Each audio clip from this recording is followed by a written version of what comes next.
I say I'm not an actor. Yeah. Is that where I say my Oh, name? yeah, well, yeah. Okay. I'm Mark Bianculli. I'm 5'10". I can horseback ride. And what it would do? What else do you need? My name. Oh, no, just your name and Mark what you do, Bianculli, yeah. writer, EP, co-creator of Love Lincoln Rhyme for the Bumble. Thank you.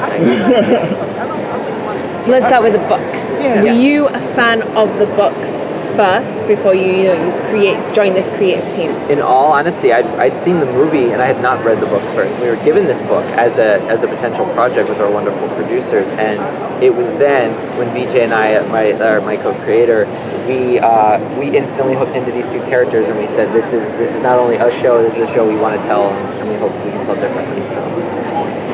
And since then, we've had to read a lot of books, and so have all of our writers and assistants. Yes.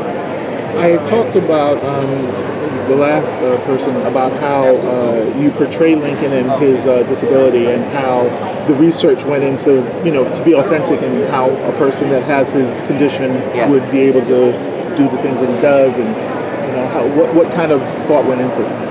Well, a lot of thought, and I always want to be tender with these answers because it's a very sensitive thing to put an able-bodied actor into this role, and we made many considerations about all this, and we made the choices we made for creative and practical and production purposes, and but we want to portray it as best as we can, and we wanted to put a person on television who was with this disability that was a superhero to us, and hopefully we're doing that, and if anybody sees it differently, we are always listening and always trying to adapt in real time to make it as accurate as possible. But we have people on set, on our own writing staff, and we're trying to make the world real and give a three-dimensional character, and the injury itself will become incidental to the story. If we do our job right, it's not about an injury or a disability, it's about a person who has a lot of problems that predate his injury and have nothing to do with his physicality, and that's the story we want to tell.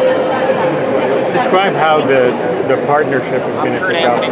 Kind of like his extension, you might say, Amelia, and what she does. Yeah, well, it was very important to us not to make her an avatar for some man's brilliance in a room somewhere. We want her to be this three-dimensional person. If we always say, and that when we pitch this show, that if she didn't meet Lincoln, if Amelia did not meet Lincoln Rhyme that day, she would have her own show, and it would be more like Mindhunters, and she would study, the worst of the worst in prison and interview them, and she has her own path.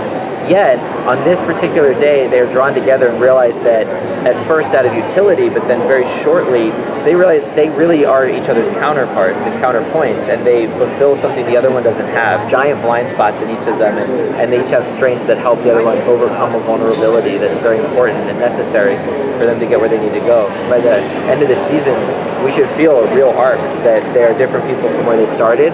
They have overcome goals they didn't even really know they had in the beginning. That's our intention. What can you tell us about the cases, like how these cases stand apart from another?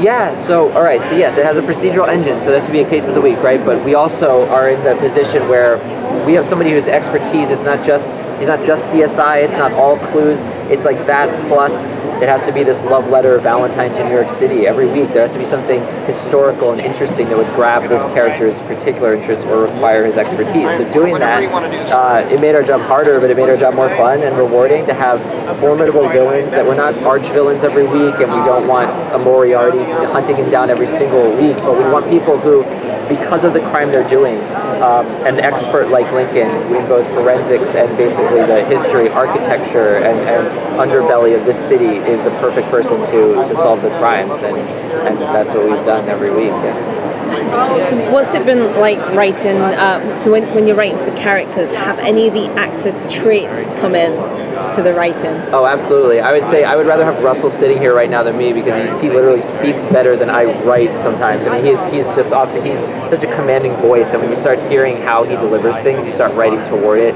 Ariel as well. I mean, she brings such emotional depth, even more than we required for this character. We had her being guarded, and she just emotes such empathy all the time that we leaned into that and made it even more of her superpower, her ability to connect, and so you start. And I mean, Michael Imperioli, he has this dark past in the show, and a lot of unsaid things with his partner, and is watching his new partner take on a protege and has to kind of step aside and let that happen, and he just plays it with such three-dimensionality, if that's a word, that we just absolutely love watching what they do, and we write toward it whenever they can.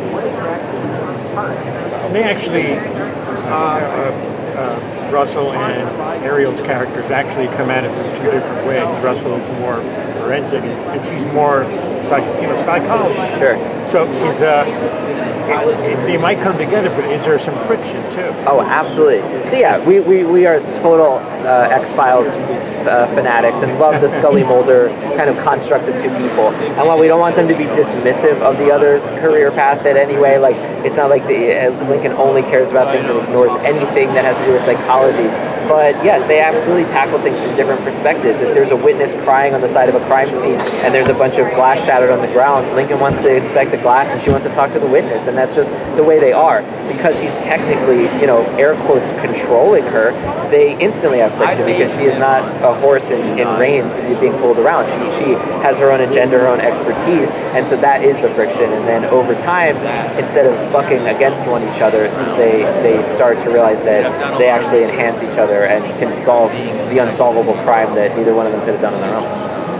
What's the challenge of having? This is the last question. What's the challenge of having a person in like one location and another one out and about, but communicating all the time? What's that like to write, but also the process of filming? It's much easier to write than it is to film because you can just have them talking to each other until the production comes in and they tell you that you've overwritten that. But no, it is an issue. They have to use earwigs in their ears, so they're not just acting off of nothing, and they're not often in the same room. We try to put them in the same room as much as possible, but it sure is a production challenge because if you think about it, you have to shoot all those scenes twice, and so in a normal TV schedule, when the train's moving, you don't have all those days to kind of overlap scenes. So we want to be surgical about when we have them talking, but it also is baked into the show. So a lot of double ups and things like that, and screens within the show. But we try to get them together because I think the best drama is face-to-face. Even in today's world, you can't beat texts and phone calls and cameras, so we try to pull them into the same room. Any cool guest stars coming up? Cool guest stars coming up. Yes, I shouldn't. I'm unprepared for that question, really. I shouldn't fumble or get a name wrong. Yes, we have wonderful, every episode I think we have great guest actors and that you've seen before, and they're playing some very interesting roles, because especially some of the ones that just get to do one episode and leave, and I think there's going to be some phenomenal turns, and I'm sure you wanted names, and I'm failing you on that. So, We'll just have to watch. yes, you'll just have to watch the show. Yeah, tune in, everybody. So, thank you. Thank you so much. And good luck with the show.